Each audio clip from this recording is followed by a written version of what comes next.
Si je vous disais que vous aviez la possibilité d'influencer vos clients à acheter vos produits et que ce super pouvoir était accessible à tous. Je m'appelle Kevin Dufresne et j'ai formé près de 1000 entrepreneurs au métier du gros hacking. Et parmi les compétences que j'enseigne, celle du copywriting est l'une des armes les plus puissantes pour votre business.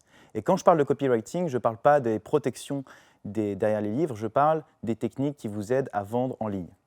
Votre cerveau réagit à peu près à 180 biais cognitifs qui influencent sa décision.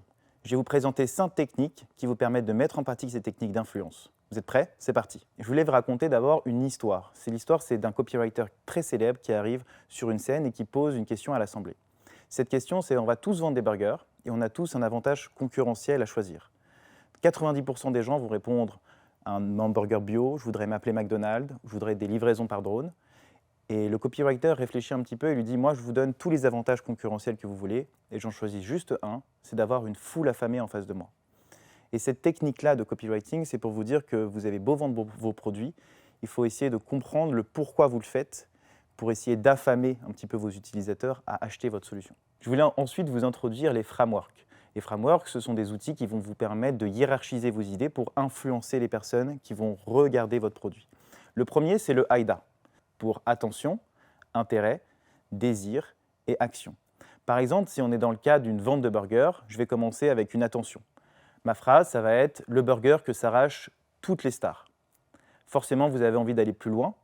Ensuite, dans l'intérêt, je vais vous expliquer comment est-ce que j'ai réussi à construire ce burger. Par exemple, après 3 ans de recherche et des milliers d'euros investis, nous avons réussi à créer le meilleur burger du monde, accessible en quantité très limitée. Là, votre intérêt est très stimulé. Et ensuite, j'ai essayé de vous donner envie d'aller plus loin. Désir. Exceptionnellement, ce burger est disponible juste en bas de chez vous jusqu'à midi. Allez-y et payez votre burger. Avec ce framework très simple, on a réussi en quelques phrases à influencer quelqu'un à prendre une décision.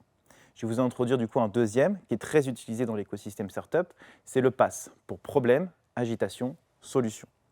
Si on reprend l'exemple des burgers, on va essayer de mettre un problème commun que tout le monde a en général, c'est que comment ça se fait que 90% des gens pensent que le Big Mac est le meilleur burger du monde?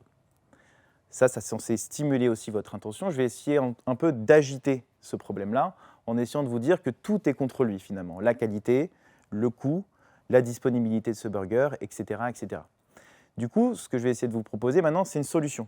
Après 2 ans de recherche, nous avons enfin réussi, après de nombreuses études, à surpasser ce burger mythique. Le troisième tips, c'est l'idée d'avoir un toboggan en tête. C'est un écrivain très célèbre qui s'appelle Joseph Sugarman qui a écrit et défendu cette idée, c'est-à-dire que chaque contenu que vous écrivez doit être hiérarchisé. Par exemple, si vous parlez de gratuité, la gratuité doit arriver en premier, même si vous pensez que ça doit arriver à la fin. Il faut essayer toujours de trouver quelle est la chose qui va faire en sorte que votre lecteur va continuer la lecture jusqu'à la fin. Ensuite, la quatrième technique que je voulais vous enseigner, c'est la technique de recontextualisation.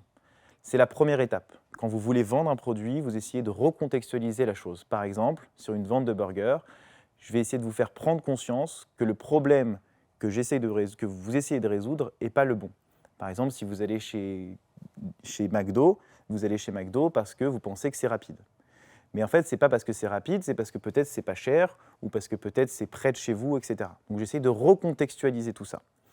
En fonction de la recontextualisation, je vais essayer de mécaniser la solution que je vais vous proposer. Et la mécanisation, c'est en 3 étapes. Je vais vous expliquer comment manger mieux, à moindre coût, pour avoir le même goût que McDo. Ensuite, on va passer à la 5e étape, qui sont les analogies. Une analogie, c'est extrêmement puissant dans la vente parce que ça va permettre d'imaginer, de faire percevoir la proposition de valeur à votre client. Par exemple, vous pouvez très bien imaginer de faire un avant et un après. Avant, c'est un gros sac de nœuds, la relation client. Après, c'est extrêmement simple de pouvoir gérer ses clients et faire de la vente avec ses clients, de l'upsell, du cross-sell. Donc, dans les analogies, en général, on a une image assez que vous essayez peut-être de vous mettre en tête, c'est d'essayer d'imaginer dans un premier temps un chemin que votre prospect est censé prendre sans votre solution. Par exemple, vous imaginez un escalier rempli de crevasses et d'araignées qui vont essayer de manger les mains de votre prospect s'il ne prend pas votre solution. Et de l'autre, une fois que vous avez bien montré qu'en fait le chemin va être très difficile sans votre solution, vous allez montrer que votre chemin à vous et votre échelle, c'est limite un ascenseur que vous pouvez prendre, donc gagner du temps, gagner de l'énergie et potentiellement gagner de l'argent. Je vais enfin vous parler de la 6e techniques de copywriting. C'est un bouquin qui est connu dans tout l'écosystème startup, qui est de Robert Cialdini. Je vous invite vraiment à lire, au moins regarder les résumés. Je vais essayer de vous le résumer aujourd'hui. Ce sont des principes de persuasion qui sont utilisés depuis des années, qui vont vous permettre de vendre plus en ligne. La première chose que Cialdini a définie comme une preuve sociale, comme un moyen d'influencer les gens, ce sont les preuves sociales. Vous vous êtes déjà retrouvé en marchant dans la rue en voyant une ligne de queue de personnes qui voulaient rentrer dans une boutique ou dans un restaurant. Et ben, c'est exactement la même chose en ligne. Il faut essayer de booster cette confiance en utilisant la preuve sociale. Donc ça peut être des témoignages, ça peut être des logos clients, ça peut être aussi des outils qui vont simuler des achats sur votre site internet pour booster les ventes. La deuxième chose, c'est la réciprocité. Ça, c'est un élément qui est souvent pas très bien compris, mais c'est extrêmement puissant. Ça part du principe tout simplement que si je vous donne quelque chose, en retour, vous allez me donner quelque chose sans que j'ai besoin de vous le demander. C'est une preuve sociale, c'est une preuve qui a été faite quand Robert Cialdini a donné et acheté une canette de coca à quelqu'un, et en retour, sans qu'il ait à lui demander, il a payé ses tickets d'entrée dans un restaurant, enfin dans un spectacle. Ça, c'est la réciprocité et ça peut marcher dans plein de domaines différents. C'est-à-dire que vous pouvez très bien engager et donner beaucoup de contenu à votre prospect pour qu'il se rende compte de la valeur que vous allez lui donner et il va se sentir reconnaissant de partager votre contenu en retour. La troisième, c'est l'autorité. C'est assez simple, mais on fait plus confiance à quelqu'un qui se fait suivre sur les réseaux sociaux. C'est surtout aussi la grande tendance des influenceurs aujourd'hui. Plus vous avez d'abonnés, plus vous avez de likes, plus vous avez une autorité sur le marché, plus on va vous suivre. C'est très commun comme système. Et du coup, vous pouvez l'utiliser soit en invitant, par exemple, des invités qui ont une autorité avec vous, sur des contenus en ligne, par exemple, qui va du coup booster aussi votre visibilité à travers la leur. Ensuite, il y a l'affection. En quatrième place, c'est-à-dire que les gens vont faire confiance à tout ce qui leur touche, tout ce qui les touche. Donc ça peut être une histoire que vous avez racontée à quelqu'un, un intérêt que vous portez sur quelque chose, pour permettre à la personne de se sentir en confiance et de vous donner ce que vous avez envie d'avoir. Ensuite, il y a l'engagement et la cohérence, en cinquième position. C'est-à-dire qu'on part du principe que plus vous êtes engagé dans quelque chose, et plus cette chose est par définition l'engagement le plus absolu pour vous. Par exemple, si demain je vous demande et que je lance un concurrent d'Instagram, ça va être extrêmement difficile pour vous de quitter Instagram parce que vous avez fait beaucoup de choses dedans. Vous avez mis des photos, vous avez invité des amis, vous avez commencé des discussions. Ça va être très difficile de vous sortir de ce réseau social-là. Mais c'est un exemple parmi tant d'autres, mais vous pouvez très bien utiliser cet engagement tout en donnant et en percevant la valeur de ce que vous pouvez apporter à quelqu'un à travers ce biais de persuasion. Ensuite, en sixième, et ça je pense que c'est le plus commun de tous, tout le monde essaie de le faire et je pense que c'est l'un des plus puissants, c'est ce que dit Robert Cialdini en tout cas, c'est la rareté. Tout le monde fonctionne avec ce qu'il appelle la scarcity, la peur de passer à côté de quelque chose. Donc quand un produit est rare, par définition, les gens ont envie de se précipiter parce que c'est quelque chose d'unique et qu'on se sent un peu un outsider d'en profiter. Il y avait d'ailleurs une histoire d'un bar qui s'appelle The Secret Bar, qui est devenu très célèbre aux États-Unis juste par son nom. Et enfin, la dernière et la septième, c'est ce qui concerne l'unité. Les gens aiment bien se reconnaître et se retrouver dans une communauté de personnes qui ont les mêmes centres d'intérêt qu'eux. Donc si vous avez une communauté, il faut réussir à l'engager, à leur faire prendre conscience de la valeur que vous pouvez leur apporter, et ça va vous permettre à vous de vous crédibiliser, mais aussi de créer un lien très fort pour pouvoir créer du business. Bon, je voulais vous parler d'une dernière chose, puisqu'il me reste encore un petit peu de temps. C'est comment on essaye de contourner les algorithmes aujourd'hui. C'est-à-dire que LinkedIn, c'est une fabuleuse opportunité pour faire tout ce que je viens de vous dire et d'utiliser ces biais cognitifs.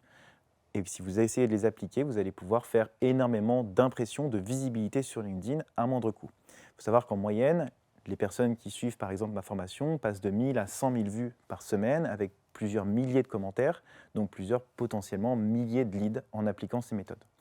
La première méthode que je voulais vous parler pour pouvoir créer un post sur LinkedIn, c'est d'éviter qu'il soit trop court.